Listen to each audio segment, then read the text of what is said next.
morning. This is Pastor Ray Frank, Syracuse Wesleyan Church. Today is Monday, March the 4th. Well, I've often wondered if I have a guardian angel. You know, Jesus mentioned that children have angels.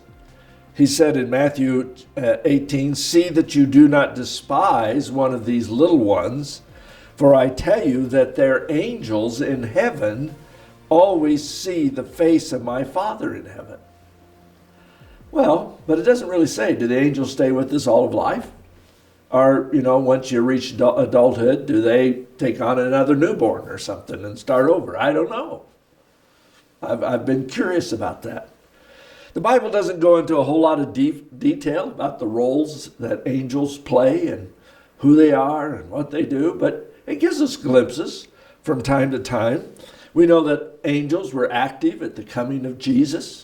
Remember, the angels appeared to Zechariah and to Mary and to Joseph and then to Joseph and Mary together, tell them to go into Egypt. I mean, the angels were active and moving in that story.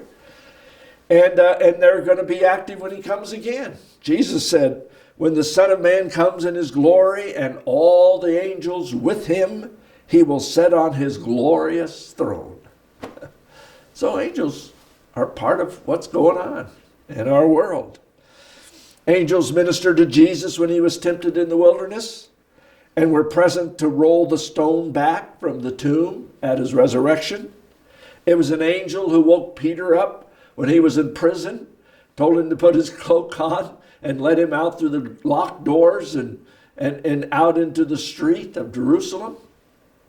It was an angel instructed Philip to go south down to the road that goes between Jerusalem and the Gaza Strip so that he could meet up with the Ethiopian to explain to him the wonderful gospel that Isaiah had been talking about. It was an angel who appeared to Cornelius when he was praying and told him to go seek out a man named Peter who was over in Joppa. And it was an angel that stood beside Paul on board a ship in a raging storm and assured him that he was going to be saved along with all the passengers. Well, now we're warned that we're not to worship angels. The writer to the Hebrews asks, are not all angels ministering spirits sent to serve those who will inherit salvation? Hebrews also instructs us, do not forget to show hospitality to strangers, for by so doing, some people have shown hospitality to angels without knowing it. How about that? Do you ever wonder if you bumped into an angel and didn't even know it? I was on the streets of Kansas City one time with my dear brother and friend, Bob Hake, who was my pastor, and we were going to a conference there, and some homeless guy came up and wanted some money, and Pastor Bob reached in his pocket and handed him some money and went on. And I said, hey, wait. I said, when you give out money like that, you need to look the guy right in the eye. He said, why? I said, well, I think it could be an angel. And I think if it was an angel and you handed him $5, he'd wink at you, just to let you know. Well, I don't know if that's true or not, but we know angels are very active and moving around us. And of course, the book of Revelation tells of the angels of the seven churches, and then how the angels are active at the conclusion of human history, and how we will join with them in praising and glorifying the Lamb of God, Jesus himself. But here's the thought that I want to leave with you this week about angels.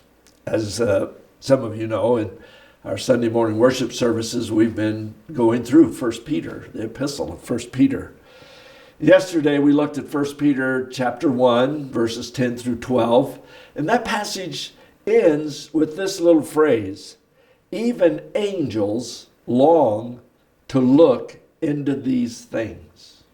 Now, what Peter was talking about was this amazing, marvelous story of salvation, of grace given to us so that our sins can be forgiven. We can be saved from sin.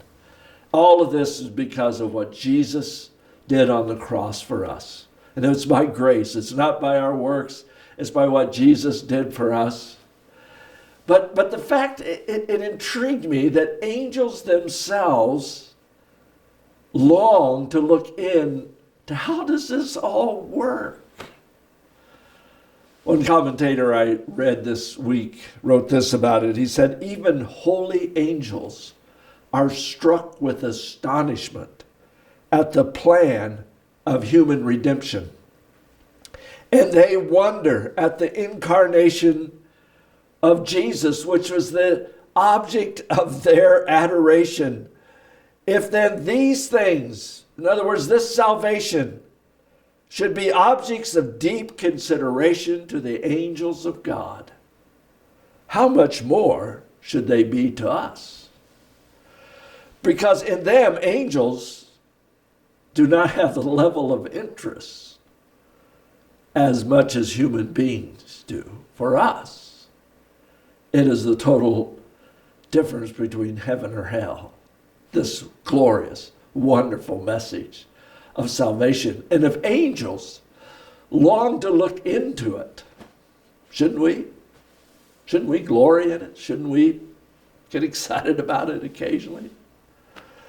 Indeed, I trust you and I will marvel with fresh astonishment at this wonderful salvation made available to us through Jesus going to the cross to make it possible that you and I can be delivered from sin and all of its detriment. Have a great week. Be astonished at the salvation of your soul.